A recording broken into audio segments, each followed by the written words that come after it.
Start with part 3. Here we have to prove under root 1 plus cos theta upon 1 minus cos theta plus under root 1 minus cos theta upon 1 plus cos theta equal to 2 cosecant theta. अब दो अलग अलग root हैं तो हम यहाँ पे क्या करेंगे, इनको रूट को अलग अलग कर लेंगे. स्क्वायर रूट न्यूमरेटर के पास ऊपर भी आ जाएगा, डिनोमिनेटर के ऊपर भी आ जाएगा. यहाँ पे भी स्क्वायर रूट जो है वो दोनों टर्म्स के ऊपर अलग अलग ले लेंगे और हम लोग इसका एलसीएम लेंगे. तो यहाँ पे एलसीएम में हमारे पास 1 minus cos theta and 1 plus cos theta अलग अलग और ये रूट इसके साथ मल्टीप्लाई होगा. तो यहाँ पे क्या हो जाएगा, 1 plus cos theta 1 plus cos theta मतलब 1 प्लस कॉस थीटा का स्क्वायर, जो कि स्क्वायर रूट के साथ कैंसिल हो जाएगा. या फिर दूसरे वे से आप ऐसे भी सोच सकते हो कि अगर हमारे पास बेस सेम होता है तो उनकी पावर्स ऐड हो जाती हैं. पावर मतलब स्क्वायर रूट को हम 1/2 लिख सकते हैं, इस रूट को भी हम 1/2 लिख सकते हैं. तो ये हाफ प्लस हाफ इज 1. तो यहाँ से हमारे पास ये रूट जो है वो यहाँ से पावर हट जाएगी और हमारे पास सिर्फ 1 प्लस कॉस थीटा बच जाएगा.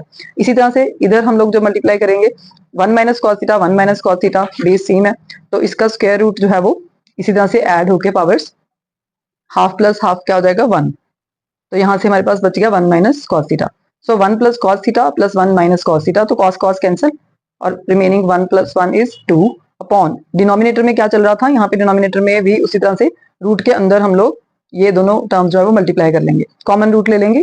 क्योंकि अगर हमारे पास पावर सेम होती है, हमने एक्सपोनेंट्स एंड पावर्स में किया था, अगर पावर सेम है तो बेस मल्टीप्लाई हो जाते हैं. सपोज हमारे पास पावर सेम है, जैसे यहाँ पे बेस डिफरेंट है पावर सेम है तो बेस मल्टीप्लाई हो जाते हैं, पावर कॉमन हो जाती है, जो कि हमने डिनोमिनेटर में अप्लाई किया है कि बेस डिफरेंट है पावर सेम है तो बेस मल्टीप्लाई हो गई और पावर कॉमन आ गई. ठीक है. सो यहाँ पे नीचे यहाँ फॉर्मूला आ रहा है a minus b a plus b that is a square minus b square. So 1 minus cos square theta is equal to sine square theta. ऊपर हमारे पास 1 प्लस 1 2 था तो यहाँ से सेम फिर उसी तरह से अगर स्क्वायर रूट के अंदर स्क्वायर है तो रूट स्क्वायर के साथ कैंसिल आउट होके साइन थीटा हमारे पास बच जाएगा. सो इसके लिए हम यहाँ पे एक्सप्लेन कर रहे हैं कि साइन स्क्वायर थीटा और उसके ऊपर स्क्वायर रूट है जो कि 1/2 है तो पावर में 2 कैंसिल, तो this is equal to sine theta. तो यहाँ पे हमारे पास आ गया 2 upon sine theta and 2 into 1 upon sine theta is equal to cosecant theta.